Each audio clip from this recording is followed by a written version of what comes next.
is. If I know I and E, I can just divide and it'll let me know what R is. And we're going to break this down piece by piece and show you that you can do it. Let's imagine that we have a 120 volt circuit with a 10 amp draw. What is the resistance on this circuit? Well, what I love about formulas is you just plug in what you know. Draw it exactly how it looks. I put my 120 on top. I know my current. I set it up in this manner. Then all I have to do is divide. I divide 120 by 10, and it lets me know that there should be 12 ohms of resistance on this circuit. Meaning I should be able to put my amp clamp out and read 10. I should be able to put my voltmeter out and read 120. And I should also be able to measure the resistance and measure 12 ohms. If I don't have that, there's something wrong. There's something failed, there's something broken, there's something disconnected, there's something causing more resistance that's gotten in the circuit. It's really great for troubleshooting. And I know that it's going to unlock a lot for you. Not only with your testing, but also out in the field. In this case, we have a 120 volt circuit with 12 ohms of resistance on it. What is the amp draw on this circuit? Well, what I love about formulas is we just plug in what we know. We know we have 120 volts. We know that we have 12 ohms of resistance. And we're going to look at this like a division line. We just take 12 and divide up into 120. We set it up like this. 120 divided by 12 equals 10. That lets us know that there should be 10 amps of current on this circuit. Finally, we have a circuit with 10 amps on it and 12 ohms of resistance. What is the voltage? Well, we plug in what we do know. In this case, we're solving for E, and we know that we have 10 amps and 12 ohms. Now all we have to do is follow our Ohm's law pyramid and multiply this out. We take 10 multiplied by 12 equals 120. So E equals 120. Great job. All right, let's do some Ohm's law practice. You can do it. I'm going to go a little bit slow here, so if you want to pause the video and try it on your own, you can. We have 120 volts. We have 16 ohms of resistance. What is the current?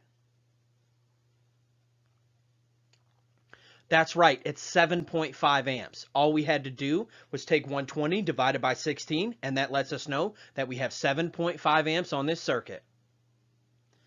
We have 120 volts. We have 15 amps. What is the resistance on this circuit? That's right, it's 8. Great job. All we have to do is take 120 divided by 15, and that lets us know that there is 8 ohms of resistance on this circuit. We have this scenario, and we're solving for voltage. We have 4 amps and 69.25 ohms of resistance. We take and multiply that out, multiply 4, multiplied by 69.25, and that lets us know that we have 277 volts on this circuit. Great job. Now let's learn about another relationship, and that relationship is called pi. And I don't know if you're like me, I love a good piece of pie. In this equation, we know that the I stands for amps and the E stands for voltage, and this equation is saying I times E equals P. But what does the P stand for? That's right, it stands for electric power. Electric power is the rate of energy consumption in an electrical circuit. The electric power is measured in the unit of watts. And this is true on our side of the tracks, that 75 watts is equivalent to 75p. Just like we set up our previous formula like this, we're going to set this one up like this. And I like to think of pi, P-I-E. Makes it easy for me to remember. And just like in the other formula, as long as we know 2 of the 3, we can always solve for the unknown. Let's give it a try. In our first scenario, we have a 1200 watt load on a 120 volt circuit. What will the amp draw be? Well, we just plug in what we know. We know the wattage, and we also know the voltage, and we're trying to solve for the current. And just like in the previous formula, all we have to do is divide. So we divide it out, and we end up with 10 amps. We have a 1200 watt load with a 10 amp draw. What is the voltage? Well, let's plug in what we know. We know our wattage and our amperage, and all we're looking for is to solve our voltage. So we divide and we get 120. And if we have a 120 volt circuit with 10 amps on it, what will the wattage be? That's right, all we have to do is multiply it out. And when we multiply 10 by 120, that equals 1200 watts. We're going to need to be very familiar with this for the rest of the program.